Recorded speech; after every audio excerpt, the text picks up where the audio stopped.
This is a video for anyone wanting to learn Arabic from zero and you feel overwhelmed, you don't know where to start. Well, this is the video for you because I am someone who learned Arabic from zero. And lately, I've been posting content about my Arabic learning journey. I've been posting videos in Arabic. And a lot of people have been asking me, how in the world do you start learning Arabic? The idea is very overwhelming, and I think a lot of people get stuck because they don't know where to start. So I wanted to make this video to hopefully make a roadmap or some kind of guide to learn to start. Because the biggest step is actually starting. And with Arabic, my philosophy is once you start walking, the easier the path becomes. Just dedicating a few days into trying to learn the language, that is enough to give you the momentum to keep going. And I know Arabic has a reputation of being a hard language to learn. All I'm going to say to that is building blocks, baby steps. You need to do small things in order to do big things. And with Arabic, all you need is small steps in the beginning and mix that in with some consistency. And honestly, it is a language that can definitely change your life. It is a language that you are able to learn, you are capable of doing so, but the key is to start. So, where do we start? Number one is the alphabet. I want to say more the sounds of the language. Arabic has a lot of sounds that don't exist in English and probably sounds that don't exist in your native language. So, what we need to do is be familiar with the sounds of Arabic. The first few days in learning the language, I would focus on just the sounds, becoming familiar with the sounds. And in order to do that, I would just go passively watch a few YouTube videos. Now, the good thing with Arabic is that there are so many resources on the internet. There are so many things out there that can teach you all the basics, all the beginner stuff. So, the first step, I want you to go on YouTube. I want you to look at a video of someone explaining all the letters in Arabic because the letters will give you the different sounds, right? I recommend watching two different videos of two different people explaining things. I do have to preface that if you're learning the Arabic alphabet, you may not be able to master it in one day. For me, I definitely did not learn everything in one day. You do not need to learn everything in one day. So I recommend two YouTube videos. One is this man who is teaching all of the Arabic like letters and sounds. I want you to just watch his video. You don't have to write anything down, just observe. Just watch, be relaxed, observe, try to copy the sounds. You can try writing some of the letters on a piece of paper if you want. I think you have to watch these videos once just to observe. And little do you know, a lot of it just goes to your subconscious mind. When you watch another video of someone explaining the alphabet in Arabic, you at least have, some stuff in the subconscious somewhere. Now I'm going to share who helped me. So I started reading and writing in Arabic thanks to Maha, this YouTuber who is so special and so dear to my heart. Her name is Maha, and she has been teaching Arabic on YouTube for a very long time. So she has this series of videos on how to write and read in Arabic, teaching you all of the letters in Arabic, but she doesn't do it in one time. And what I like about it is she cuts the videos into mini pieces. Okay, so you're not learning in one day. And it's a very bite sized approach where you're just learning a few letters at a time. So when you're watching Maha's video, now is the time to have a notebook. I recommend having a notebook, okay? Personally, I can't do any of this iPad or iPhone computer stuff. You need a notebook for Arabic. There's something when learning Arabic that needs pen to paper. So in these videos, you're gonna learn two things. You're gonna learn that the letter does change form, whether it is in the beginning, the middle, or end of a word. This concept is actually mind boggling. This is mind boggling for anybody. Honestly, for me, I almost wanted to quit. I was like, what is this? But it's not that bad. You get the hang of it. The more like letters you learn, the more you try to write in Arabic, the more you try to read in Arabic. But the concept does take a long time to register in your mind. Now, in those videos that I was mentioning with Maha, she makes you write words in every single video as far as I can remember. And these are just simple words to get you moving, to get you starting to write. And I find when you do those couple of words, honestly, there's a sense of accomplishment and achievement that is just so addictive. And I love the beginner stage of learning Arabic because everything is new to you. It feels like the progress is quick. That's how I got sucked into Arabic because I was one day just really curious on, how to write in Arabic, just a few letters here and there. And then all of a sudden, one thing leads to another, and now you are fully learning the language. But it does start with baby steps. So give yourself a few days, even to learn how to write, to learn how to make sense of all the letters. Give yourself time. And if you want, you can check out other videos on how to read and write in Arabic. That's okay too. But for me, Maha did a great job. After I finished watching her videos, I had a good idea on how to read and write. But don't expect yourself to be a master of reading and writing Arabic because let me tell you, reading and writing in Arabic requires a long time because you're going to learn later that it's not like in English or in Spanish or in Portuguese or any language like that where they have all of the vowels there, right? So that may be discouraging, but don't let it discourage you. Don't let it discourage you at all. This is actually fun, guys. This is actually fun. You have to think in your mind it's fun and life changing. Do not be discouraged if you are a beginner that you are on the comments of YouTube and not able to read what people are saying or not able to read in Arabic because it does take a while. I thought I was doing something wrong in the beginning when I couldn't really understand or read anything, and I still sometimes can't read anything after a while of learning. It's okay. It's okay. Chill. You're gonna get there. Now the second step is to determine what do you want to do with Arabic. You need to have some sort of idea or goal of what you want to do with the language. The way you learn Arabic will be different depending on what you want to do with it. The first thing is, are you going to be learning the modern standard Arabic or are you going to learn one of the dialects? If you take an Arabic language class, like in a university or school or college, they will most likely be teaching the modern standard Arabic, or they also call it Fusha. This modern standard Arabic or Fusha is not used daily as a native language that people will use with their family or friends or going to the market. This is a rather formal version of the language, and people do not speak Fusha or modern standard Arabic with their family. Everyone who speaks Arabic as a native language will also speak a dialect. So, this is where the tricky part is. I suggest if you're speaking the language to native speakers, you will have to choose a dialect at some point. There are different ones that you can choose. Here's a video of Arabic dialects. Hi there. This is a very great question, and it is the question that all beginners have to ask themselves when they start learning Arabic. So, which Arabic dialect do we choose? This is a rather personal question, and it really goes down to who is your audience? Who will you be talking to?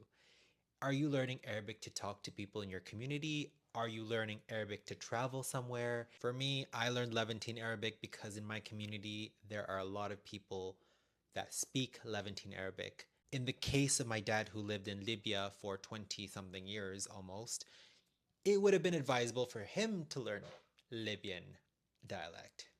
Now, I want to respond back to this portion about Egyptian Arabic. A lot of people recommend the Egyptian dialect.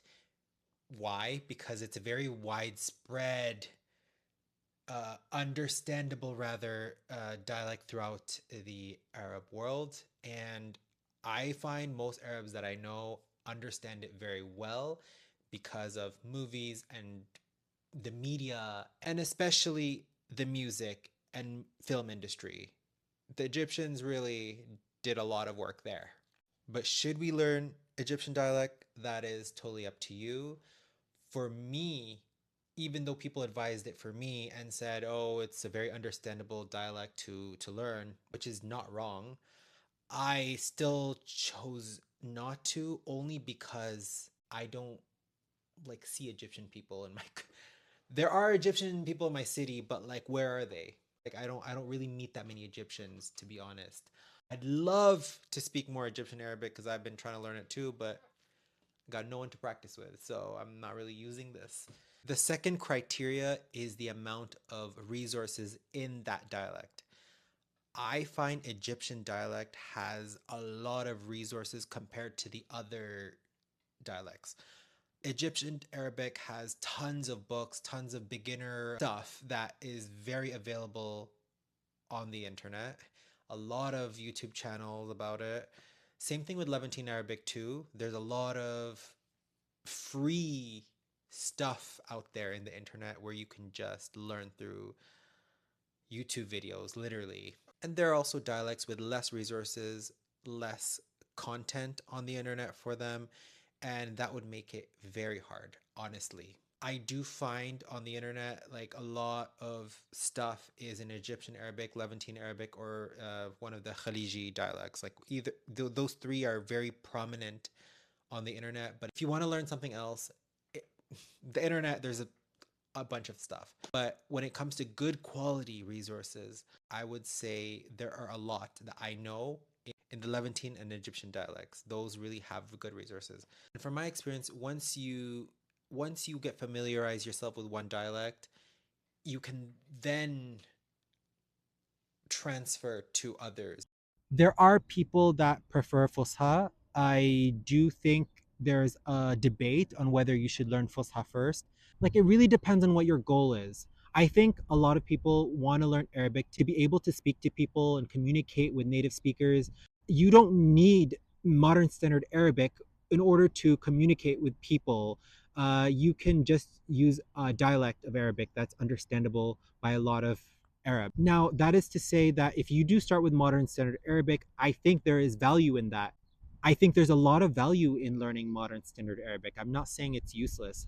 A lot of like these people that say it's useless, but I think there is value to it.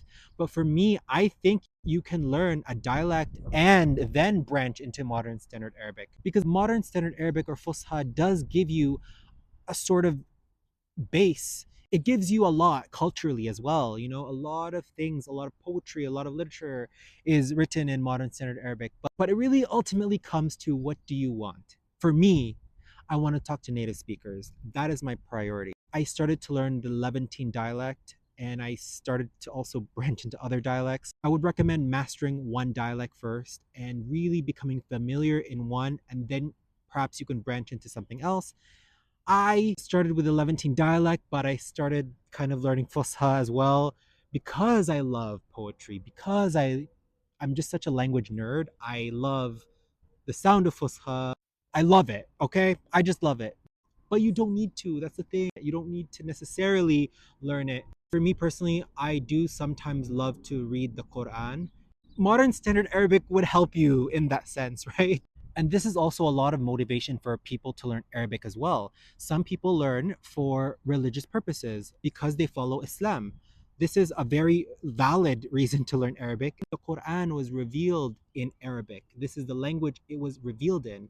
And I think that if you want to read the Quran, reading in Arabic in the original language really is beautiful. Being able to read and write in Arabic for those who are Muslim or follow Islam or curious about Islam, reading the Quran in Arabic is an amazing thing. There's just something about reading any text in its original language. There's something so beautiful about it. So that is also one of the reasons people learn Arabic as well. The internet has such an abundance of resources, free resources in teaching Arabic.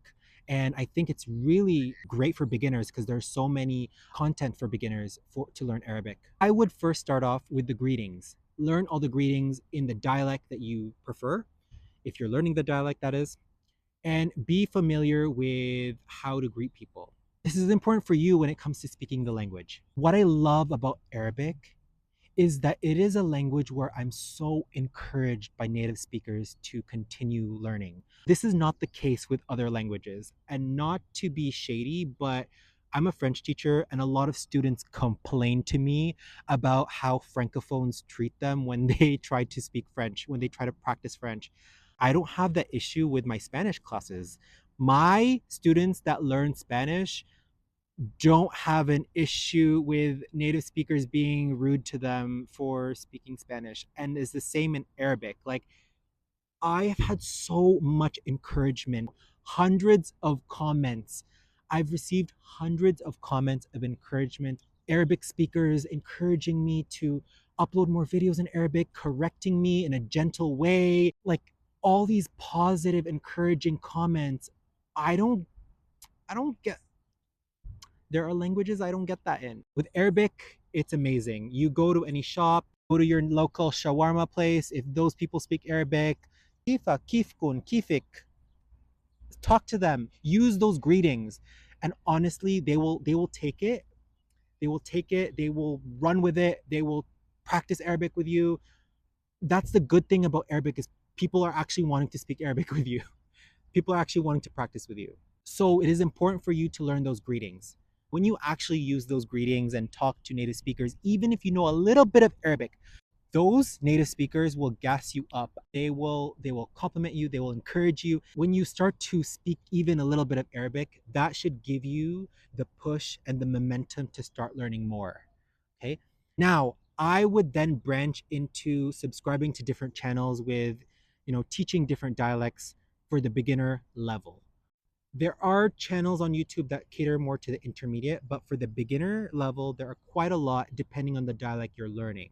This video is getting a bit too long, but if you are interested in a certain dialect, I will perhaps make a video on resources to learn that specific dialect because there's so many dialects, and if I talk about each dialect here, this video is going to go on for like 3 hours. So in the comment section, let me know what Arabic dialect you are learning, and I will try to make a video specifically on that and perhaps create a roadmap for that specific dialect that you're learning. In addition to all the free stuff on YouTube and the internet, there are books and there are resources that you can purchase that are very high quality that will get you the basic foundation of the language. Depending on the dialect that you're learning, there are some excellent resources that will help you get there. As much as the internet is great, a lot of these resources that you can purchase, these books that you can purchase with audio, keyword with audio, these have like